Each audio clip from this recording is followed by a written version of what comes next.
Want to know what a $200 million hospital network sounds like when it goes completely dark in front of a room full of federal auditors? It sounds like silence, and then it sounds like my phone ringing. I was sitting in the parking garage of the Chicago Marriott on a Thursday morning in February, eating a gas station sandwich in my 12-year-old Ford F-150, when my old laptop screen lit up with a notification I'd been half expecting for about 6 weeks. The encryption cycle on Medicore's patient data infrastructure had just attempted its quarterly credential renewal. It failed. And when it failed, the entire system, every hospital, every clinic, every emergency intake portal across 4 states went into lockdown protocol. The best part? I wasn't even the one who set it up to do that.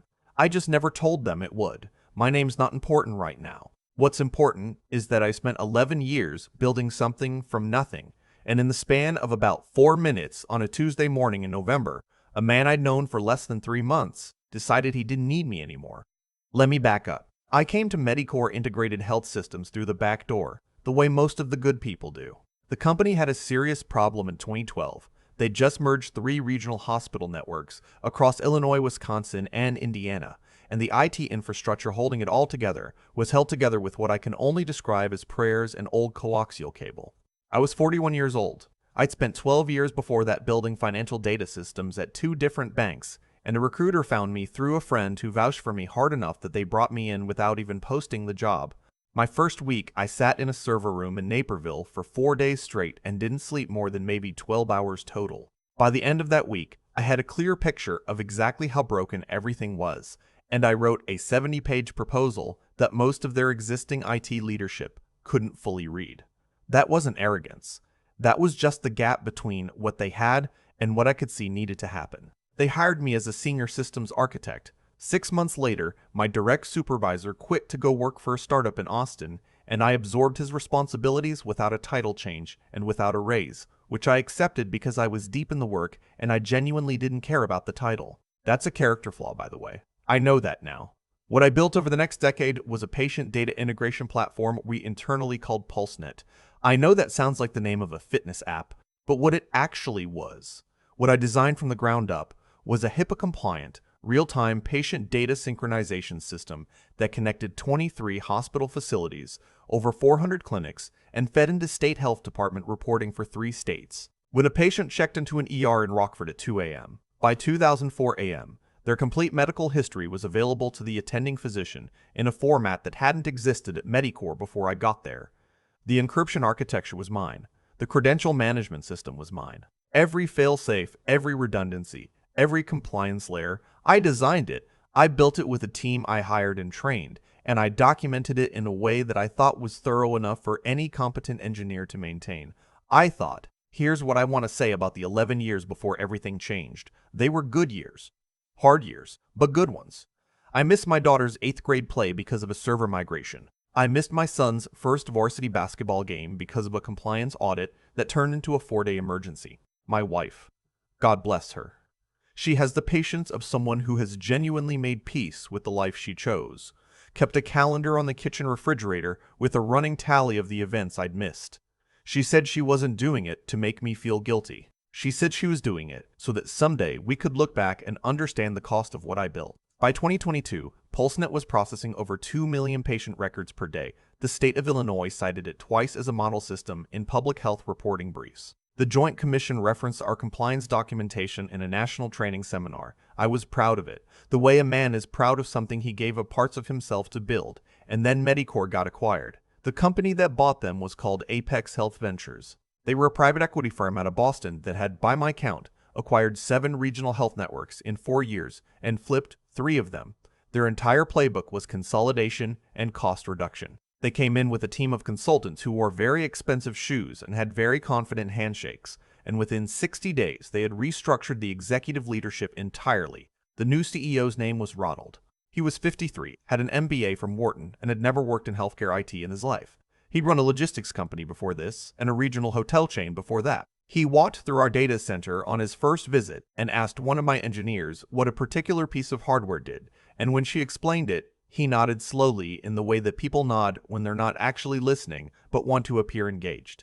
I didn't dislike Ronald immediately. I gave him the benefit of the doubt because that's what I do. I scheduled a 2-hour briefing with him in his 3rd week, and walked him through PulseNet from the top level down to the architecture that mattered. He asked 3 questions. One of them was about the annual licensing cost. One was about headcount. The third was about whether we could migrate everything to a commercial cloud platform within 18 months. I told him that was possible in theory, but that the specific compliance architecture we built had dependencies that a standard cloud migration would disrupt, and that we'd need at minimum 2 years and a dedicated transition team to do it without risking patient data integrity. He said he'd take that under advisement.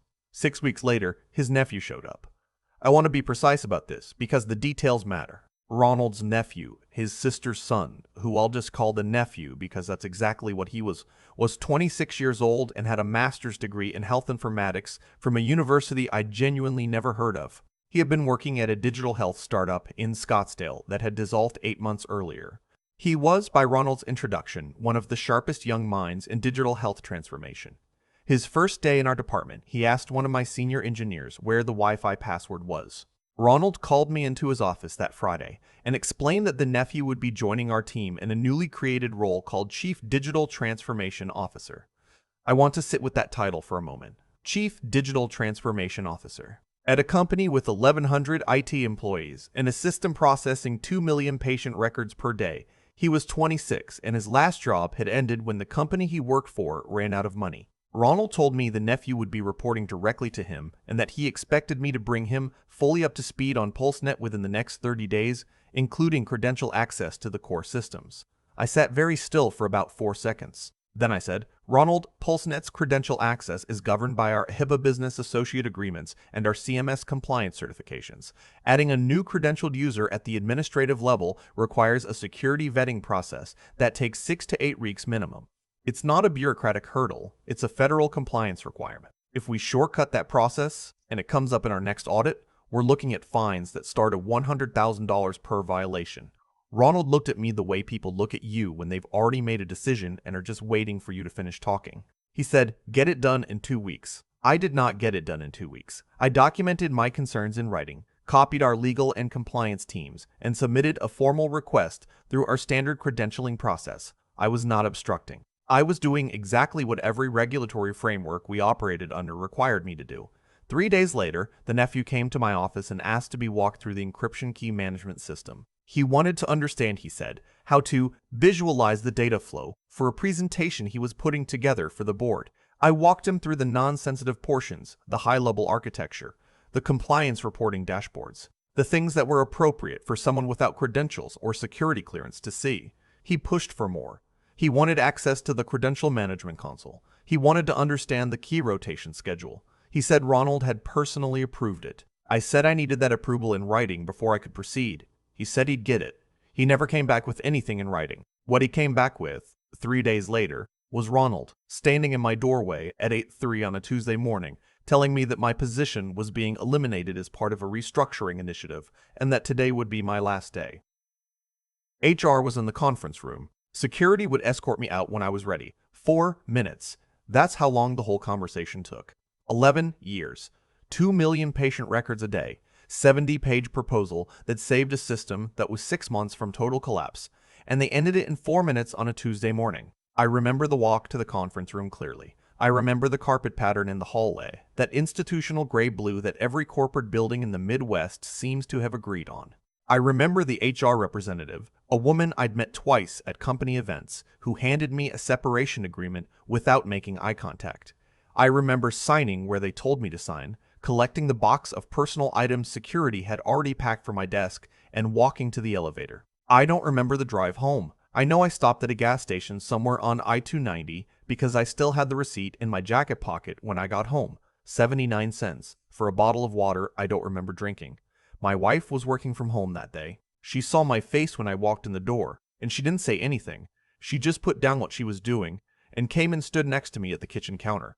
That's the part that gets me when I think about it now. She didn't ask questions. She just stood there.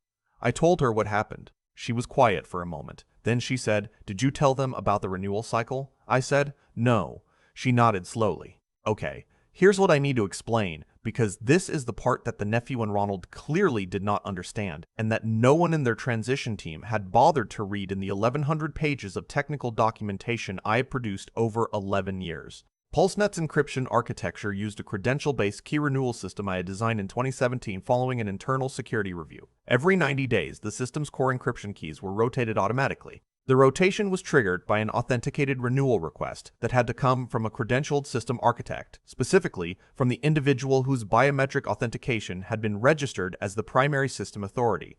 That was me. I had designed the system this way deliberately because in 2016, we had experienced a security incident in which a former vendor's credentials had been used to access patient data 8 months after the vendor relationship ended. The solution I implemented ensured that the system's highest level access was tied to active verified authentication from a specific individual, not just a credential that could be passed along or forgotten about. When I left Medicorp on that Tuesday morning, no one asked me to perform a system handoff. No one sat down with me to walk through the credential transfer process. The nephew had never been credentialed. My access had been terminated as part of my separation. And so when the system reached its next renewal cycle, 90 days after my last authentication, it did exactly what I had designed it to do. It went into lockdown. Now, I want to be fair here. I did not design this as a trap. I designed it as a security measure. The documentation explaining the renewal process existed. It was in the system architecture manual, it was in the compliance documentation, and it was in the transition guide I had written, unprompted and on my own time, the week before I was fired. Because I had seen the acquisition coming and wanted to make sure whoever came after me had what they needed. That documentation was sitting in a shared drive that apparently no one on the new leadership team had read. 6 weeks after I left, I had started a small consulting firm with 2 engineers from my old team who had both resigned within 3 weeks of my departure. We were doing compliance consulting for smaller regional health systems. Nothing dramatic, just quiet work that I was good at. I was in the parking garage of the Chicago Marriott attending a conference for health IT professionals when my laptop flagged the lockdown event. I still had monitoring set up on some public-facing compliance reporting systems, entirely legal, entirely outside Medicorp's internal infrastructure, and one of them showed that Medicorp's state reporting feeds had gone silent. I closed my laptop, I finished my sandwich. I thought about what my wife had said the night before, which was that whatever happened, I should handle it with my head and not my gut. My gut wanted to let them figure it out themselves. My head knew there were patients involved. Ronald called me at 9:17 that morning. He did not say hello. He said, "We have a serious problem with the system and we need your help." I said, "I'm not a Medicorp employee, Ronald. You'd need to engage my consulting firm." Silence. Then, how much? I gave him our standard emergency consulting rate, which I will be honest, I had revised upward 2 days earlier for reasons that had nothing to do with Medicorp and everything to do with what the market was paying for specialized HIPAA systems work. It was not a retaliatory rate. It was just an accurate one. He agreed to it without negotiating. I drove to the campus that afternoon. The nephew met me in the lobby, and I could see immediately that he had not slept. The federal auditors from CMS had arrived that morning for a previously scheduled compliance review, timing that I had nothing to do with, I want to be completely clear about that, and had found a system in full lockdown with no credentialed administrator available to restore it. The senior auditor, a woman who had the precise energy of someone who had seen every version of this situation before, looked at me when I walked into the data center and said, "Are you the original architect?" I said yes. She said, "How long will restoration take?" I said, "About 4 hours if we do it correctly. About 4 minutes if we do it incorrectly, and then 6 to 9 months of compliance remediation after that." She said, "Do it correctly." I did it correctly. Ronald sat in the back of the room for most of those 4 hours and didn't say anything. The nephew left about 45 minutes in and didn't come back. My 2 former engineers, who I had called on the drive over and who had shown up without being asked, worked next to me the way they always had. Clean, quiet, no wasted motion. When the system came back online and the auditor confirmed that the state reporting feeds had resumed and the patient data integrity checks had passed, she closed her laptop and looked at Ronald. She said, "You'll be receiving a formal notice within 10 business days. I'd recommend retaining compliance counsel." Then she turned to me and shook my hand. The ride home was the opposite of the ride after I was fired. I remember every mile of it. I remember the light on the highway at 6 p.m. in February, that flat gray that turns everything the same color. I remember calling my wife, and she answered on the first ring, and I said, "It's done." And she said, "Come home." I want to say something about what the nephew didn't understand, because I don't think it was stupidity exactly. I think it was a particular kind of confidence that comes from never having built anything, so you have no reference point for how long it actually takes and how much invisible structure exists underneath the things that appear to run smoothly. Ronald saw a system that worked and assumed it would keep working regardless of who was maintaining it. His nephew saw credentials and access points and thought those were the whole picture. Neither of them had any concept of what 11 years of accumulated decision-making looks like inside a piece of infrastructure.